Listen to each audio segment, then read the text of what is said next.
Oh, my chin. Welcome to Bubba Shot the Podcast, the limited series presented by Well Read Comedy. I am Drew Morgan of Well Read Comedy. I'm joined by Trey Crowder and Corey Ryan Forster. What's up, boys? Hey, what you say, booger boy? Booger boy. Is this one I like it? All right. Is that my character for this side series? Yep. I thought you was corn dog for sure. Corn dog died. Booger boy and the corn dog 3. Here we go. Yep. Corn dog died when Joe Diffie did. Rest in peace. That's true. That's right. He killed himself in a fit of sadness. He jumped off a tower. You mean to tell me Diffie died and it's Trump's fault? God damn it. His head just exploded. Well, anyway, let's get into it. This is the introductory part of the episode. You don't know what we're talking about. You don't know what we're doing. This is a 90s country podcast focusing specifically on songs that have a full story to them. And even more specifically, boys, I mean, I think most of them are really funny. They're all great, but they're also pretty funny. Yeah, I agree. I mean, I don't think it's a shock that the ones that when you were asking, like, hey, which ones would you guys want to do episodes on? And we were just kind of throwing them out, that all of our favorite 90s country songs also just happen to be hilarious because that just kind of matches up with our sensibilities. But like, yeah, I think that was like the thing that really drew me. Like when I was a kid, why I love 90s country is just like how it was all good, but it was just so fun. It was just so fun and light and funny. And, you know, there's at least one episode that's dark or heavy, but that's to change it up. That's just to go against type. The exception proving the rule. For sure. Well, it's funny because it's like the stereotype.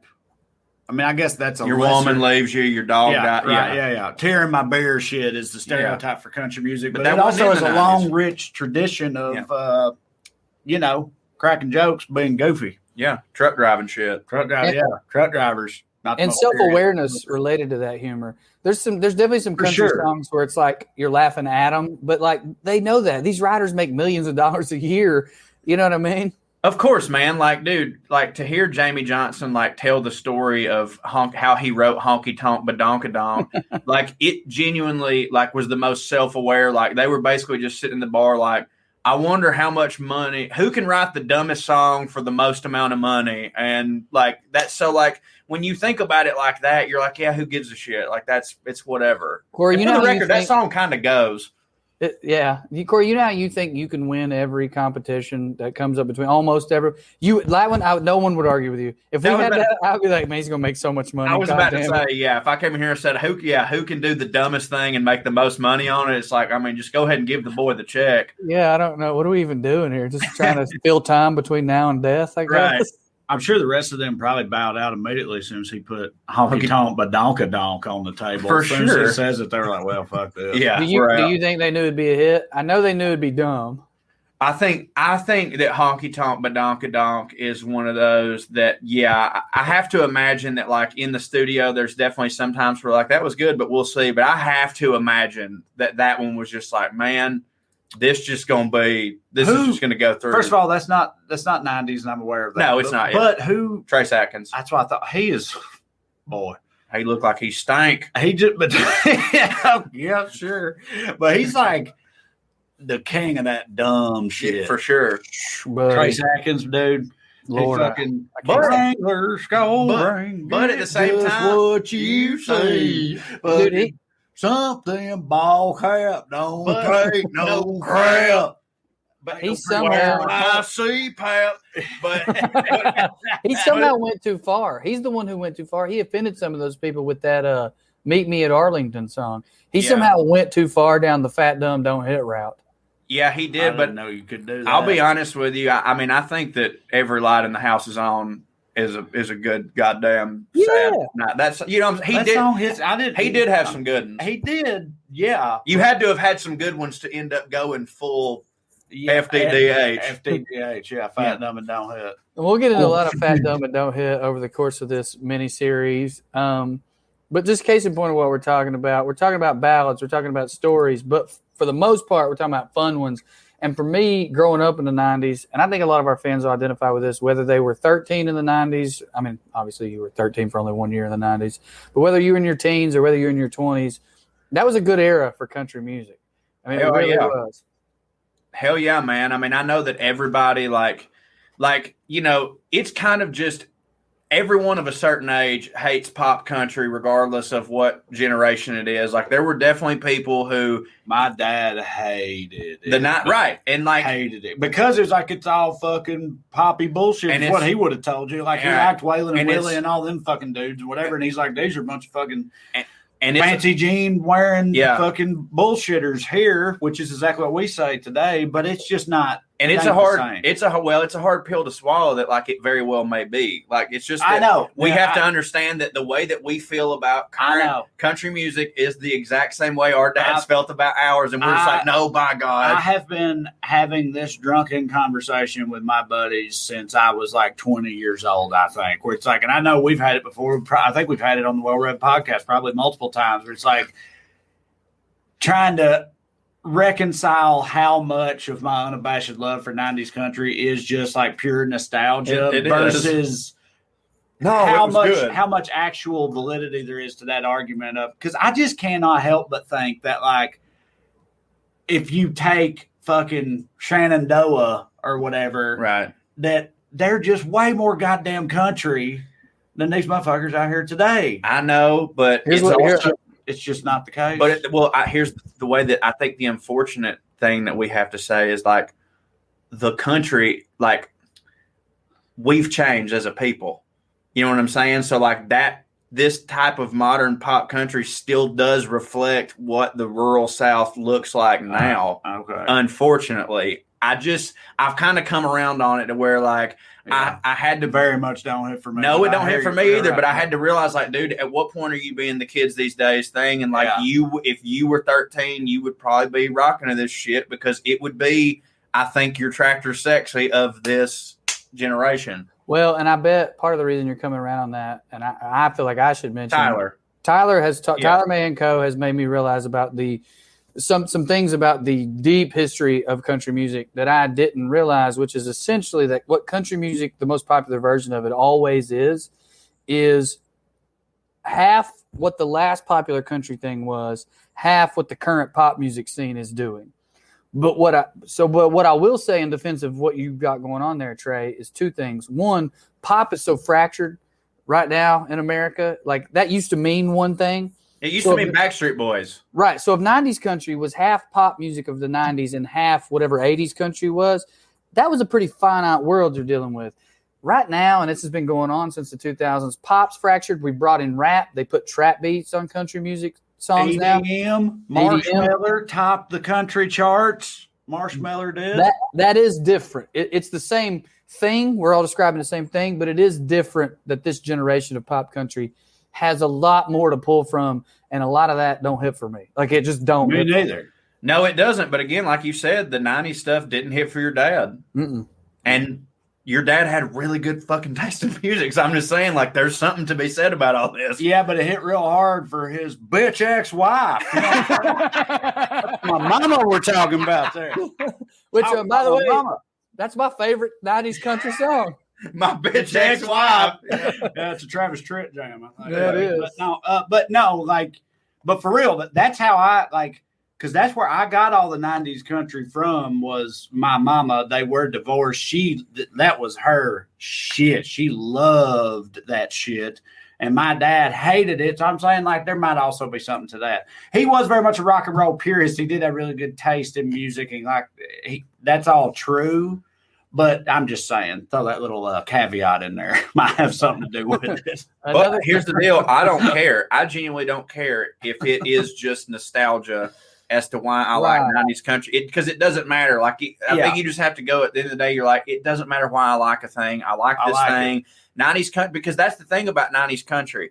That, like, I told BJ Barham, our good buddy, the lead singer of American Aquarium, earlier this year, they put out Slappers, Bangers, and All Around Twangers, or whichever iteration of that was called. It was a 90s country album. And I told him I had been like 4 months sober. 4 months sober up until the day they put that album out. I listened to the first track. I sat in my car in my driveway and drank 24 beers and just listened to it over and over and over. That's a trigger for me because it brings back just so many good memories. And I realized that that's so much of it is that I don't know whether it's the actual song that I think is good or the place and time that it takes me, which I think is like literally almost a direct quote from a Kenny Chesney song. But like, that's just what it is. Like, it's the feeling I have. It's the memory of me and my buddies listening to that same song the first time we drank that beer. You know what I'm saying? It's like remembering your first. You go back to a bar and a whore and some pigs. Yeah. Drinking at your dad. Yeah, stealing the butts of my grandma's cigs. Yeah. Like, you go back. Go back. But it's that. But it's that. And like, that's beautiful. And like, you shouldn't ever want to take that away from a motherfucker. Right. A quick caveat too, since we brought up Tyler, this is not Cocaine and Rhinestones. This absolutely is meant to honor the artists that we cover, but it is also meant to laugh. This is Coca-Cola and pork rinds is what this is. Exactly. This is meant to laugh. This is meant to have a good time. Coca-Cola and pork rinds. I got it. CP. I looked at Trey for a bow. I want to know, because you're a Georgia boy. Yeah. And that's y'all's thing is Coke. I mean, Coca-Cola. Not Coca-Cola. Okay. I did not know that. Coca-Cola? Yeah. Yeah, that's how you say it, Coca-Cola. Okay. Again, you're a Georgian, so I trust your word on it. It's Coca-Cola? When I was a kid. This is also a country song. Back when pop meant pop. Yeah, Coke was Coca-Cola. Yeah, when I was a kid, like I couldn't read. So like I would just say it the way that everybody said it. And like old men, but like, I take Coca-Cola, which was a Coca-Cola, but they didn't say, Coca-Cola. And so like, I remember the first day I looked and I was like, oh, it's a Coca-Cola. But it was a Coca-Cola. I will take your word for this, regardless, because again of where you're from, I trust you. Is this a mimosa tapatio situation? No. Okay. I heard some. Okay. I mean, meaning those are words that Corey just says because he's Corey. No, I guarantee you, there's so many people listening right now are just like, yeah, Coca-Cola. Well, see, we where I'm from, we called everything a Coke, right? Meaning like Sprite. Yep. You want a Coke? Yeah. What kind of Coke you want? Y'all got Dr. Pepper? I'll get you Dr. Pepper. What kind of Coke you want? Y'all got Sprite? We did that too. We called everything Cokes. There was that too, but it was also like I heard people like, yeah, I'll go get me a couple Coca-Colas. Yeah. All right. Well, I mean, that hits. This is kind of blowing my mind. I thought everybody called them Coca-Colas. Where are you at on that, Drew? We called it Coke growing up or pop. Right. But are you aware of it being Coca-Cola? Oh, I've heard that before. It was old people. It was always old people. Old people. Yeah. Coca-Cola. I want Coca-Cola. Okay. And I mean, really, all it is not them thinking that it is Coca-Cola. I know it's just them cutting the coca out of it. Yeah. That's something that hits for me that we do is we just cut window. You know, we just don't say stuff we don't need. Extra syllables ain't it. We already talk slow, so we got to remove a couple letters to make up for it. Well, I was going to say that too. We're in Appalachia, and especially north of me, like in West Virginia, they don't talk that slow. Even that's a deep South thing anyway. So look, cut the syllables, get to the point. I know I'm not a good example of any kind of Southerner, am I right? And nor are you. I feel the same. I don't talk slow. I talk fast as me fuck, too. I think. Yeah. But people tell me that all the time. But I'm like, I do too. I'm a fucking motor mouth, and I kind of always have. I don't think Appalachians talk slow. I think that is a gone with the wind thing. Well, Boomhauer don't. You know what I mean? Like Boomhauer's whole deal. I think I think like that's a Southern Virginia type, right. and the only person I know who talks like that is fucking Wade. Like Wade actually does talk slow, but that's because he's such a goddamn dumbass. That's when the words get to his head. You know what I'm saying? Oh man. Well, we're gonna have BJ Barham, who you brought a minute ago. We're gonna have him on as a guest. He's agreed to do it if we can work that out. It's gonna be great. I don't think we're gonna have Wade on here. No. But it is time to bring in our guest, as we will do every episode. Welcome to the show, everybody. Adding him to the stream. Hey, Tushar, what's up? The Indian Outlaw. Indian Outlaw here, y'all. The Indian Outlaw himself. Well, Tushar, I wanted to get your perspective in terms of when we asked you to do this. You know, what did you think? Did you understand the project at all, or were you just saying yes? And what do you think about it? I love the project itself. I love you guys, and I'll do anything for y'all. But like the show itself, Tushar, we're gonna watch snuff films and then talk about it. Okay. Let's do it. Indian outlaw. I knew that was a white people thing. I knew y'all were doing that. You guys are my masters. Whatever you say goes. Jesus. God damn it. You can't outdo Too Short. You can't make him uncomfortable enough for him to do that. Y'all bought me. I'm yours. It is what it is. I like the idea of like I've never analyzed music, like and especially music that I'm not familiar with. So if you throw Tupac lyrics at me, I'll connect with it because I listened to Tupac growing up.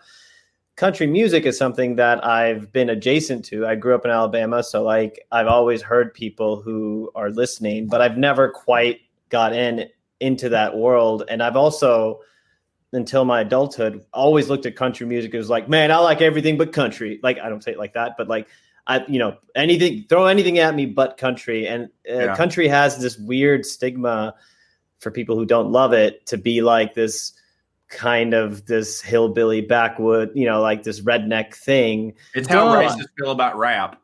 Yeah, exactly. Same exact thing, but it goes the other way. But going through some of these with y'all and just having been exposed, like it is fundamentally the same. What that music, what country does for its people is the same thing that any music does for its people, which is tell stories of the plight, tell good times and bad times. And it really has made me like country music a lot more, which is kind of cool. That's awesome. Yeah. I mean, I'm kind of, I don't know how country music exactly started. Is it something like in the 1820s that started Some coming Irish around? guy couldn't get a potato and he was hammered, so he sang about it. And then they moved to America and started doing that in the mountains. And then George Jones was born. And also along the way, they heard some slaves hitting harder and stole their shit and made that's where they discovered the bass guitar for the first time. And in all seriousness related to that, I only did a little bit of research for the Liberal Redneck Manifesto book, and this is the only place I did, and it's because I wanted to get it at least close to right. And this is a general thing. I have drank too many beers since then, but generally speaking, poor people were making music together, and when you put Irish music, structure over what a lot of the slaves were doing, they put it in church, and then when the record companies got a hold of quote unquote hillbilly music and quote unquote colored music, they quite literally decided to label them that and separate them because they didn't think black people would buy white people music or that white people would buy black people music. So they quite literally bifurcated the music, but black people were playing on the early country records and white people were playing on the early R&B records. But the segregation and the idea that it wouldn't work in the market is what split those off. Yeah, and then Elvis did both, and then we got Elvis. Yes. And then Elvis was like, you guys are idiots, bring them back. Yeah. I mean, Elvis was in the 50s, right? This started in the 20s. Yeah, for sure. Can't believe they were labeling things and keeping them separated back then. Yeah. It's weird. Yeah. What is that? I can't believe it. Well, never mind. That's no more of that, actually. It really is just so insane, though, like thinking back on that there were like some of the smartest people in the record industry were like, there's no way that what black people are doing will hit for everyone. And just like what we know now is like just such goddamn the opposite of that. I think, and I mean, I don't know what I'm talking about now, but I think that their whole deal, they were real smart about it. And to the smart racist minds of the time, it was more like, what they are doing will smash for everybody, but it can't be them doing it. We got to have Jerry Lee do it. Exactly. Yeah. And that was their whole thing. Right. Yeah, right. So, Anyway. Well, speaking of racist white men, let's look at some country music singers. No, Tisha, I want to play a game. I want to see if you can name any 90s country stars that my buddies here should be able to recognize immediately. I'm curious if you can. We just need to put ourselves on mute, huh? Because you'll be screaming it out loud? Yeah, like I have a bad feeling that I'm just going to forget that this isn't Double Jeopardy or something. Nah, I think you'll get into a good rhythm, baby. How many beers you had? A lot. Fair.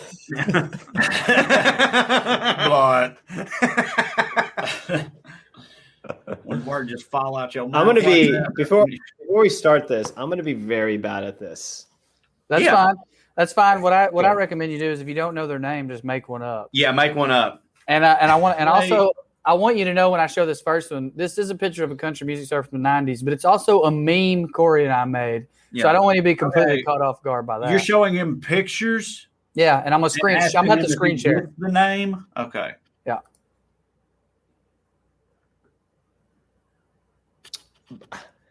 That's Joe Diffie. Yeah!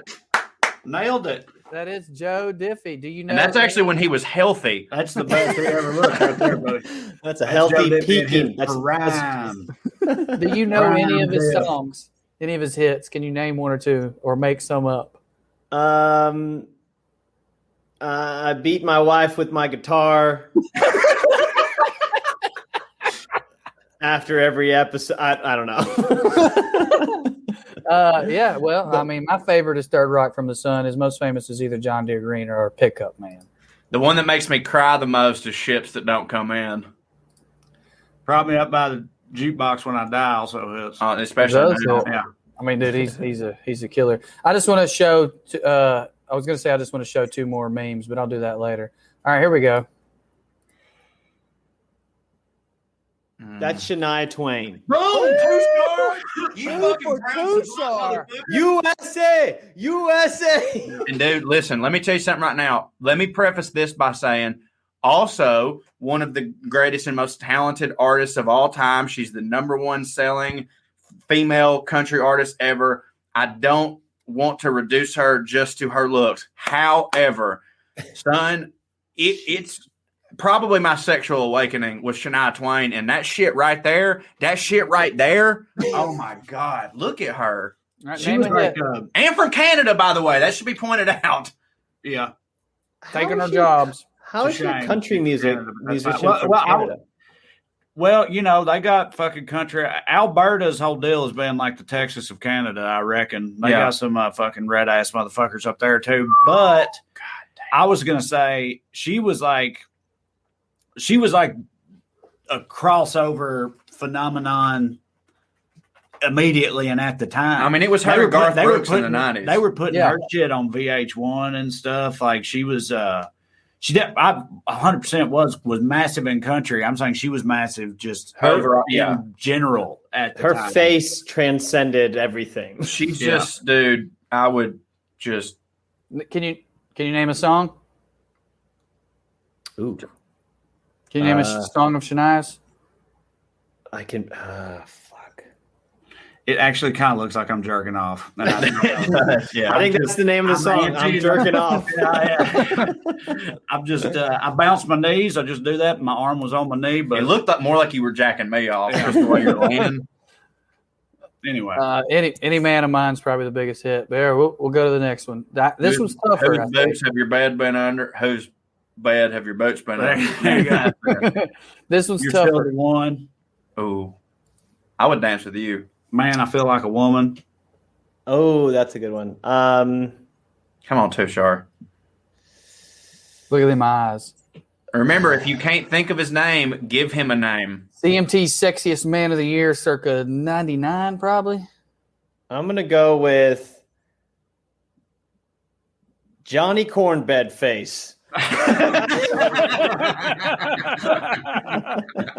I right? No, that is one of the greatest. Cornbed. I would say of 90s country music, there's if there's a Mount Rushmore of 90s country music, this son of a bitch is definitely on it, and I don't give a damn. I'll go to my grave saying that. That is Alan Jackson, who was my granny's favorite. My granny, when I was a kid, we got her first CD player. And she, she had a record player and a tape player. And then my dad, in 94 or something, got her a CD player that she had up until the day she died. And he got her a starter CD. This is how this shit works. And it was Alan Jackson's Precious Memories, which is him doing gospel music. And that CD was in that CD player for 20 straight years. She never listened to one other thing. He's the gold standard. Let me run this by you, Tushar, since you don't. We talked about this on the Well Read podcast before, but since you're not familiar with his work, he had this really big song called Chattahoochee, and it's all about teenagers getting drunk. Getting their decks up. Yeah. But he has a line in there in this massively popular 90s country song, it goes, way down yonder on the Chattahoochee, it gets hotter than a hoochie coochie. I know what it means. We laid rubber on a Georgia asphalt, got a little crazy, but we never got caught. Well, you hang on. You mean like that? Okay, so I said it gets hotter than a hoochie coochie. You're saying there's a valid reason for that? Yeah. I know I've asked you this question before. And I didn't know it then. If you got, you've since found out. Since found out. Tushar, what do you think about that? Like, what do I think hoochie coochie means? Yeah, are those words you've heard? Do you know what that like? What's that? I mean, hoochie coochie are separately. Hoochie is like a hoe. Coochie is a vagina. I guess. Whore's vagina. Whore's vagina. It gets hotter than a whore's vagina is all I ever thought that could mean. Right. And it was like, but it was on the radio and It's not everywhere. A hoochie coochie is a type of dancer similar to a flamenco dancer. And the fast way in which they would dance and gyrate and the sequence outfits that they would wear would cause them to perspire a lot. And so now, granted, they absolutely want you to think what we thought for sure. Right. I feel like this is our people skeet, and here's why. No, that's what I always thought. I know they want us to think that. Backing Corey up though, skeet, I think came from like skeet shooting skeet. So it had, like skeet is a word that you shoot skeet. You pull, shoot the skeet. Right. Skeet shooting. A black rapper got into guns, got sent out with some redneck, outside of Atlanta. Killer Mike started shooting skeets and was like, I love shooting skeet. That's what I think happened. I believe it, and I believe that's what's going on here. Hoochie coochie is a dancer, but it also means whore's vagina. I definitely think that when there's no way that when they put that in the song that everyone didn't think what we thought. And then they were like, okay, but technically we can get away with it because I mean this. Like they absolutely want us to believe it means whore's vagina. But a hoochie coochie is a type of dancer and they dance real fast and they sweat a lot. So they Didn't he stop playing it because of his daughters at some point and because of that line? I don't know. Because they were dancing whores or something? Like what? Like, because it's just like, I don't want to put that filth out in the world. All right, well, we already said the name of the song. We got a few more. We got a few more to get through. Right. 1 second. Oh, you're good. I mean, keep singing, baby. This is good content here.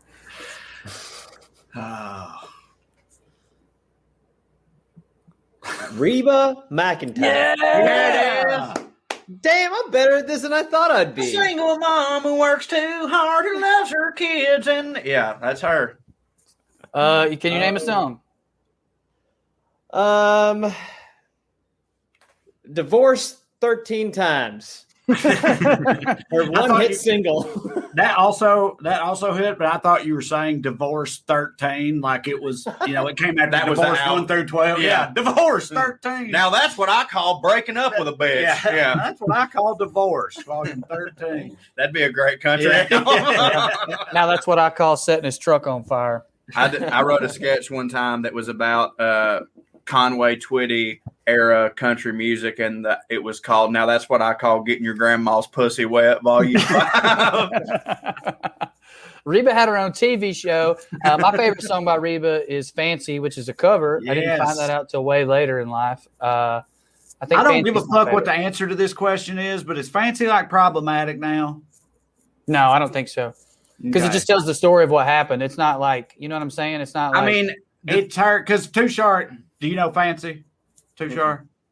It's a story about a young girl born into poverty whose mama basically tells her out. Her mama pimps her. Her mama tells her, you got to go find a rich man and get the fuck out of this life because this ain't it. And you've got a real shot at it because you special, Fancy. And she goes to these debutante balls and finds a man or whatever and ends up with I was going to sing the lyrics, but I can't remember them either. But she ends up with a bunch of fancy townhouse flat.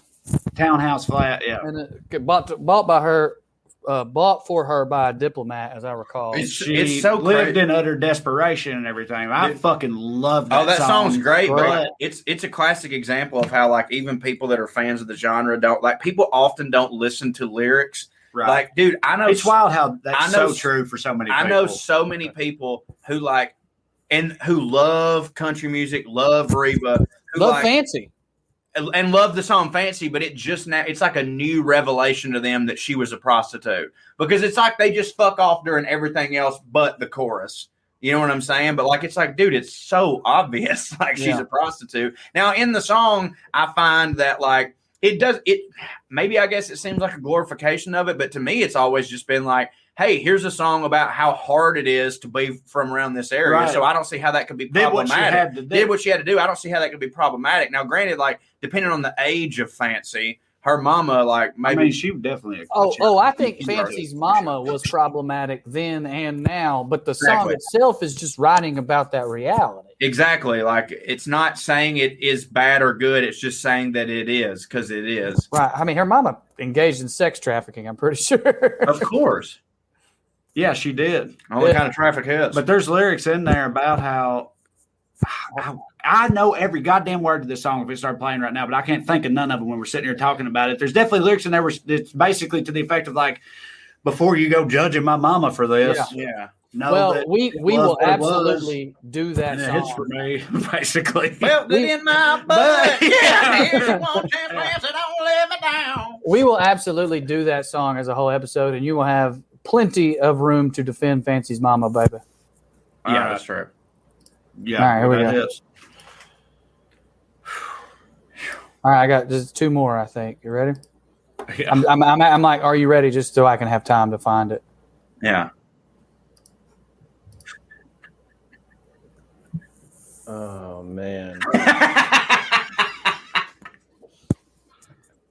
By the way, if you're watching and you enjoy the memes you've seen, you can follow Corey and I's now defunct meme account, Crown Royal Bag, on Twitter. We should bring it back and make it just the official Twitter of this podcast. Ooh, that's a great idea. Crown Royal Bag, the official. I'll be honest with you, seeing this, I'm like, I remember how much we used to hit at doing this. Oh, man, we had some good ones. I can show you guys some more Joe Diffie's I've got pulled up. I'm going to go with Billy Bob Bible. Because I don't know. What was Billy Bob? Number one selling Bible from the. What was he's a Bible salesman? That was a no. It was like the fish on the wall that just did Bible verses. Baptize me in the water. Tushar, name one of Billy Bob Bible's top selling songs. Abortion's illegal, but I did it anyways. That's a B-side. Whoopsie. That is Toby Keith. That's a planned B-side. Yeah, there you go. Damn it. Now, do you know Toby Keith songs? I mean, I know everyone's familiar with who Toby Keith is in the zeitgeist. Is he the guy who does like the American what's it called? I'll put my boot in your cunt. You are a stupid terrorist lady. This is especially for the brown people out there. Yeah. And then on the B side of that, he literally has a song, I'm a regular man from Afghanistan, where he tries to identify with the regular Afghan person, but he literally places that person in a cave. The average Mo, if you will, the average Muhammad. Yeah. What is Courtesy of the Red, White, and Blue is the name of the song. Yeah. But he also did Should Have Been a Cowboy, which is one of my favorite country songs. One of the best 90s country songs. And also, Who's That Man? Like, dude, listen, not honest to God, pre that fucking song, Toby Keith had absolutely nothing but goddamn bangers. Like, How Do You Like Me Now? Yes, that's what I'm saying. Loved it. Dude, his 90s shit was fucking awesome. And then he came out with that song and realized, I don't necessarily think that he realized who he was. I think that he realized who he could be. Yeah. You know? Yep. Because, like, by all accounts, Toby Keith's a registered Democrat. That was all. Yeah. Well, fuck it. We can talk about Toby later. Go ahead, Tushar. Well, yeah, we'll have a whole episode on Toby, I'm sure. Oh my God, they look the girl looks very, very, very familiar, and I cannot. Because a lot of people have the same doctor. She's a queen. So I have to name. In theory, he should look more familiar to you. He has a small Hollywood career, and also he's kind of your thing. Bard. I wasn't even thinking about that, but yeah, they're right, Tushar. He's your resident poet. He lives in that underground bunker you're in right now, which we covered on a different podcast, so no one knows what I'm talking about. This is your guy, man. Fuck. All right, we'll make up their names because that's part of what I wanted to do. Tushar sounded in. He goes, fuck. Fuck. I'm going to go Mr. and Mrs. Medium Rare Rusty Face. I don't know. That is the poet laureate that gave us Indian Outlaw, Mr. Tim McGraw. And That's Tim McGraw? God damn it. And his queen of a wife, Faith Hill, who, again, I said that Shania Twain might have been my sexual awakening. Now I'm kind of questioning that because, like, son, Faith Hill, like, so many just teeny tiny sixth grade boners I got rubbing up against a woman listening to was it Breathe? Breathe. Yeah. Oh my God, dude. I can feel you breathe. I'm pretty hard right now. Hell yeah. More of a Trisha Yearwood, man. Oh, I love Trisha Yearwood. She was thick, boy. No on her ankles. I've mentioned this on this podcast before, but because of y'all, whenever I travel, do shows, and the DJ or the sound guy asks for what song to play, he goes around the room and they're like, all right, this guy by Outkast, this one. And I'm like, Indian Outlaw, Tim McGraw, go 14 seconds forward. Yeah. That really has been great. I love that so much. How is it received? Well, when I was in San Diego, oddly, I let it play, and I've done this on your shows where I let it play out for a good, before I start talking, I just kind of start good dancing. Uncomfortable amount of time. And it's just, sometimes they just don't know what I'm talking about, but either way, I get to go talk about, like, it's funny because it's the wrong type of Indian. And then I start singing it, but like, no, it's the right type of Indian. You're always the right type of Indian as far as I'm concerned, too, Char. Ooh. Jesus. Oh, sorry, hit the wrong button. I'll reshare that while you process what you just saw. Oh, man. Oh, no. I don't know what I did wrong. Give me a second. Boys.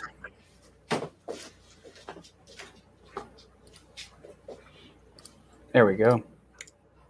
This man looks so. I think I was in the 6th grade, living in Huntsville, and my father came back with an article, or he had an article in the newspaper in the local Huntsville Times, and it was basically like local man murders people, and then he basically put parts of their body in a freezer. He got caught, and this looks like what I think that would happen. Like that guy's face. God damn. Yeah, I gotta admit, you look at that picture and you're like, God damn, I bet she looks real rough. Absolutely. This is DUI Dan, man. DUI Dan. This is DUI Dan. DUI Dan. Singing his greatest hit, She Hit Me First. She hit me first. Who is this? Randy Travis. Randy Travis. Who has no meme, though. No meme. Well, it's funny because him as a character, as like his persona was not like this at all. He was not like an outlaw country guy.